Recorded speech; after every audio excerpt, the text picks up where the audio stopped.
Allergy এলার্জির সংখ্যা অনেক আছে, তাই না? তো এই বর্ষার সময় কি এলার্জি তোমাদের বেশি হয়, কম হয়? গরমের সময় বেশি হয়, শীতের সময় বেশি হয়? অ্যাকচুয়ালি যখনই গরম পড়া স্টার্ট হয় বর্ষার সময় কিন্তু কি হয়, এলার্জির যে পরিমাণটা সেটা কিন্তু বাড়তে থাকে, তাই না? তো বিষয়টা হচ্ছে যে এলার্জি হলে তোমরা কি করো, ওষুধ খাও, তাই না? এলার্জি হলে কি করো, তোমরা কিন্তু ওষুধ খাও। তো আজকে থেকে ওষুধ খাওয়ার কিন্তু এলার্জির কোনো দরকারই কিন্তু নেই। এলার্জি হলে কি খাবে? কার কার এলার্জি আছে একবার হাত তুলো তো বাবু। ঠিক ঠিক, তোমাদের আছে না? তো এলার্জির কিন্তু রামবান আমি ওষুধ বলে দিচ্ছি। তো এলার্জি যখন হয়, এলার্জির কিন্তু দু তিনটে অনেক কারণ আছে কেন কেন হয়। তো দেখবা প্রথমত নিজেকে চিন্তা হবে যে কোন খাবার খেয়ে তোমাদের এলার্জিটা হচ্ছে। বোঝা গেল? হয়তো কোনো খাবার এমন খেয়েছো যে যার কারণে এলার্জি হয়, বুঝতে পারো না? পারো না। ডিম খেলে, কি খেলে তোমার এলার্জি হয়? বেগুন খেলে এলার্জি হয়। আর ডিম খেলে, আপেল খেলে হয় না। পেঁয়াজ খেলে, কি তোমার ডিম খেলে হয়? ডিম বেগুন খেলে হয়, আলু। আর তোমার যে এলার্জি হয় বুঝতে পারো কি খেলে? ধুলা, ডাস্ট এলার্জি। ব্যাপারটা হচ্ছে এখানে বোঝার ব্যাপার আছে যে আমরা নিজেকে চিনতে হবে। এটা হচ্ছে প্রথমত কথা। ঠিক, যে খাবার খেয়ে বা যে সবজি বা ফল বা যে খাবার খেয়ে আমাদের এলার্জি হচ্ছে, মাথায় রাখবেন। বোঝা গেল? সে খাবারকে প্রথমত ছাড়তে হবে। বোঝা গেল? এবার এলার্জি হলে কি হয়, চুলকায় এবং চাকা চাকা দাগ হয়ে যায়, হয় না? চাকা চাকা কিন্তু দাগ হয়। এবার দাগ যখনই হয় বড় কিন্তু অস্বস্তি বোধ লাগে, তাই না? অস্বস্তি বোধ কিন্তু লাগে। কেন হাসছি জানো? ওকে দেখে বলবো একটু পরে ওর কথা। তো একটু পরে বলবো। তো দেখবে বড় কিন্তু, আর এই এলার্জি যে তোমার শুধু এই এখানে হবে না, সারা শরীরে কিন্তু এলার্জি কিন্তু ফুটে যায়, না? চুলকাতে লাল হয়ে যায়। লাল হয় না? বড় একদম বিকট একটা লাগে। তো এই এলার্জির রামবান ওষুধ হচ্ছে, সেটা হচ্ছে দারচিনি। কি চিনি? দারচিনি। কি করবে, 1 চামচ দারচিনি পাউডার, যাদের 15 বছরের উপরে, ওর সাথে গুড় তুমি মিক্স করলে, বা মধু, যদি অরিজিনাল মধু থাকে তবে মিক্স করবে, না তো করবে না। কারো হয়তো মধু খেলেও এলার্জি হয়, অনেকজনের হয়, তাহলে করবে না, সেটা গুড় দিয়ে করবে। ঠিক আছে? তাহলে 1 চামচ দারচিনি পাউডার আর 1 টুকরো গুড় দিয়ে মিক্স করে কি করবে, চেটে নিবে। ঠিক, আস্তে আস্তে মানে নিয়ে নিবা। ঠিক আছে?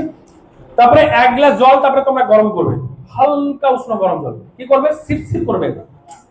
প্রথমে নিয়ে চা যেভাবে পান করো না, চা পান করো তো, এই চা যেভাবে পান করো, নিয়ে আস্তে আস্তে চায়ের মতো চুস্কি যে নাও, সেই রকম ভাবে কিন্তু তোমরা কি করবে, জলটা পান করবে। বোঝা গেল? কি করবে, দারচিনি পাউডার নিয়ে নেওয়ার পরে, ঠিক, এ কি করবে, এলার্জির হচ্ছে রামবান ওষুধ দারচিনি পাউডার হলো। এবার আজকে তো আর একটা ফ্যাশন হয়ে গেছে, সেটা হচ্ছে দেখবা যে একটা কি ম্যাচিং বেরিয়েছে যে ওই নাকের সমস্ত চুল সব বের করে দেয়, বলে না? দেখেছো? হ্যাঁ, সব যে শপিং যে অ্যাপ গুলো আছে, ওগুলোতে যাবা, দেখে মারবা যে নাকের চুলটাকে তুলে ফেলার জন্য কোন ম্যাচিং আছে, একদম দিয়ে দিবে। হ্যাঁ। তো নাকের চুল যে আমাদের হয়, এটা কিন্তু বিশাল ইম্পর্টেন্ট একটা বিষয়, কারণ সে ধুলাটা যেন আমাদের ভেতরে না যায়। বোঝা গেল না? বোঝা যাচ্ছে? আর আজকাল কি করে, সব ভেতর থেকে কেটে দেয় একদম। বাহ, দেখতে খারাপ লাগছে। আরে অল্প কাটো, আমরাও কাটি, অল্প কাটাই। ঠিক আছে? তো কি করতে হবে, এই রাত্রে ঘুমানোর সময় কি করবা, যাদের এলার্জি প্রচন্ড আকারে আছে, রাত্রে ঘুমানোর সময় কি করবা, ঘি গরম করবা। ঠিক, ঘি বোঝা যাচ্ছে না? সে ঘি গরম করে 2 ফোঁটা করে, কত করে? 2 ফোঁটা করে নাকে দিয়ে হালকা টেনে কিন্তু ঘুমিয়ে যাবে। বোঝা গেল? হালকা টেনে ঘুমিয়ে যাবে। তাহলে কি হবে? যে সর্দি, অনেকজন কি হয় অ্যালার্জির জন্য কিন্তু সর্দি হয়, মাথায় রাখবে, অ্যালার্জির জন্য কি হয়? সর্দি হয়। সে সর্দি চলে যাবে। কার বাবা মা নাক ডাকে, নাক ডাকে, মানে এখানে কেউ আছো যে নাক ডাকা, নাক ডাকা কেউ আছে? কে কে? তুমি তুমি অল্প অল্প হয়, মাঝে মাঝে হয়। আরে হয় হয়। আর কার কার হয় নাক ডাকা অভ্যাস? কার কার আছে? হ্যাঁ হ্যাঁ, তোমার আছে? এভাবে ডাকো না। তো এমনও হয়েছে অ্যাকচুয়ালি কি হয়, যখন কেউ নাক ডাকে তো নাকের ডাকার ঝালাতে দেখবা কিন্তু ঘুম হয় না। হ্যাঁ, আজকে থেকে কি করতে হবে, তাদের কি করতে, ঘিটাকে গরম করে নাকে কিন্তু 2 ফোঁটা দিয়ে হালকা করে টানতে হবে, ঠিক আছে? টেনে কিন্তু ঘুমিয়ে যেতে হবে। নাক ডাকা কিন্তু বন্ধ হয়ে যাবে, ঘুম সুন্দর হবে, সর্দি চলে যাবে।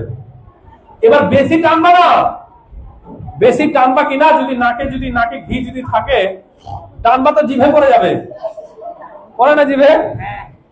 দেখবা কখন ওরা সর্দি আমার যখন লেগে থাকে, হ্যাঁ সর্দি যখন লেগে থাকে তো কেমন নাকটা বন্ধ আছে, মনে হচ্ছে কি পড়বে পড়বে নাক থেকে, এই কিন্তু পড়ছে না, এরকমই না হয়। ঠিক তখন কি করবো, জোরে করে যখন টানবো ফট করে জিভে পড়ে যায়। জিভে যখন চলে আসে নুনটা নুনটা লাগে না? নুনটা নুনটা লাগে কি লাগে না বলো? যখন আমরা ছোট ছিলাম, ভালো করে ভেবে দেখো তো, যখন আমরা ছোট ছিলাম নাক থেকে পরে জিভে চলে আসছে না? আসতে কি আসছে না? আসতো। তো জিভে চলে আসলেও কিন্তু নুনটা নুনটা লাগে, লাগে না? লাগে না ভাই? সবারই হচ্ছে। তখন তো আমিও বুঝতাম না, তো চেটে চেটে আমিও খেয়ে নিয়েছি। তো তো বিষয়টা হচ্ছে, শুনো কেন বললাম ভালো করে বুঝবে। বলার কারণটা হচ্ছে আমার অর্থে এই জায়গায়, যে ঘিটা দিয়ে কিন্তু বেশি টানবা না, নিচে পড়ে যাবে, মানে জিভে চলে আসবে। ব্যাপার আছে এখানে, না না এবার বুঝুন। যখন আমরা জিভ দিয়ে যখন করবো, ওপর দেবো যে একটা ফুটো আছে না? দেখো ফুটো আছে না? আছে। যখন সে পোটাটা আবার যদি জিভের উপর পড়তে পারে, যদি জোরে টানবো, তো সেরকম ভাবে ঘিটাকে দিয়ে হালকা টানতে হবে বাবু। যদি তুমি জোরে টেনে দিবা তাহলে কাজ করবে না, মাথায় রাখো। আর ঘিটাকে কিন্তু ঠান্ডা অবস্থা, মানে ঘি নিয়ে আসলা তেলের মতো হয়ে আছে, কিন্তু ও যদি ঠান্ডা হয়ে যায় তবুও কাজ করবে না, একটু গরম গরমই থাকবে। তোমার হাতে যেন মনে হয় গরম গরম অনুভব, দিয়ে হালকা করে দিয়ে এভাবে আস্তে আস্তে, বুঝা গেল? একদম জোরে টানবা না, তাহলে কিন্তু বাবু কাজ করবে না। বুঝা গেল না? গেল না? গেছে? ক্লিয়ার হয়েছে? তো যাদের নাক ডাকা অভ্যাস আছে তাদের চলে যাবে। এলার্জিরও কিন্তু রামবান ওষুধ হচ্ছে এই ঘি। বুঝা গেল? সর্দি চলে যাবে, নাক ডাকা বন্ধ হয়ে যাবে, ঘুম এত সুন্দর আসবে বাবু, তোমরা ভাবতে পারবে না। দারুণ ঘুম আসবে, দারুণ ঘুম আসবে। বুঝা গেল? আর ঘুম হচ্ছে অনেক মূল্যবান জিনিস। অনেক যাদের ঘুম আসে না তাদেরকে জিজ্ঞেস করবা ঘুমের কি মূল্য আছে। আজকে তোমরা ফোনটাকে দেখে দেখে টিপে টিপে টিপে টিপে পর্যন্ত রাত পর পার করে দিচ্ছ, বুঝতেই পারছো না। আরে রাত হয়েছে আমাদের ঘুমানোর জন্য, ফোনটা ঘাটার জন্য তো না। তো যাদের ঘুম হয় না তাদেরকে জিজ্ঞেস করবা ঘুমের জন্য তাদের কাছে ঘুমটা কত মূল্যবান, তারা কি করে ঘুমের ওষুধ খায়। বুঝা গেল? তাহলে আমাদের কাছে রামবান ওষুধ কিন্তু আছে ঘি। বুঝা গেল? গেল না? গেল না? এবং দারচিনি পাউডারটা যেটা বললাম ১৫ বছরের উপর হচ্ছে 1 চামচ, আর ১৫ বছরের নিচে সেটা হচ্ছে 1/2 চামচ। বুঝা গেল না? গেল না? গেছে বাবু? আরেকটা পদ্ধতি বলি, কারো হয়তো দারচিনি পাউডারটা স্যুট নাও করতে পারে, তার বদলে কি করবে, হচ্ছে রসুনের কোয়া। রসুন আছে, ওর মধ্যে 2টা কোয়া। বুঝা গেল? রসুনের 2টা কোয়া নিবা, নিয়ে সকালবেলা কি করবে, বাসি মুখে 2টো রসুনের কোয়া দিয়ে দিলা, চিবিয়ে নিলা, ভালো করে 4-5 মিনিট চিবিয়ে নিবা, নিয়ে ঝাল লাগবে, 2 দিন পর লাগবে না। নিম পাতা চাবাবা, কেমন লাগে? মিষ্টি মিষ্টি লাগে। ছেলে পেলে একদম। তো সপ্তাহে আমি নিম পাতায় একবার, আমি কিন্তু একবার চিবাই। আর যাদেরকে চিবাতে বলি, ও বাপরে, আগেই মনে কেমন যেন একটা হয়ে গেল, ঠিক আছে, নিম পাতার কথা। তো কি করতে হবে আমরা, তো রসুনের কোয়া চিবিয়ে নিয়ে তারপরে হালকা উষ্ণ গরম জল পান করুন। দেখো অনেক জনের অনেক পদ্ধতি শুট নাও করতে পারে, দারচিনি শুট না করলে রসুনের কোয়া শুট না করলে দারচিনি।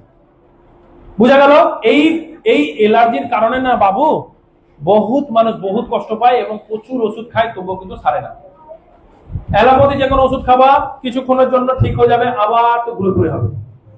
তাহলে দুটো জিনিস বুঝার আছে, যে খাবার খেয়ে তোমার এলার্জি হচ্ছে সেই খাবারকে অ্যাভয়েড করবা, তোমরা নিজেকে নিজে বুঝতে পারবা। প্রত্যেকের আর আমি আমার স্কুলের নাম ভুলে তো গেলাম, ম্যাডাম বলছেন যে আমার আপেল খেলে এলার্জি হয়। ম্যাডাম আপেলটা খাবেন না, আপেলের অনেক গুণ, কিন্তু আপেল খাওয়ার মধ্যে এলার্জি হচ্ছে তো চলবে না। আমাদের প্রত্যেকের শরীর কিন্তু আলাদাভাবে তৈরি হয়েছে। বোঝা গেল? বোঝা গেল না গেল না?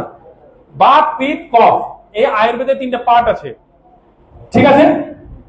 তো যদি সময় পাই তাহলে অবশ্যই বিস্তারিত আলোচনাটা আমি করবো। এবার ভালো করে বুঝো। তো সেই কারণের জন্য প্রথমত তোমরা নিজেকে বুঝবা যে কোন খাবার তোমরা খাচ্ছ, তাহলে শুট করছে না, এটা বুঝে নেবা। এবং যার এলার্জি হবে তার ঘরোয়া পদ্ধতি আমরা বলে দিলাম, রান্নাঘরে এটা থাকে, এর মাধ্যমে তোমরা ঠিক হয়ে যাবে। ক্লিয়ার হয়ে গেছে? হয়ে গেছে না? ঠিক। তাহলে এলার্জি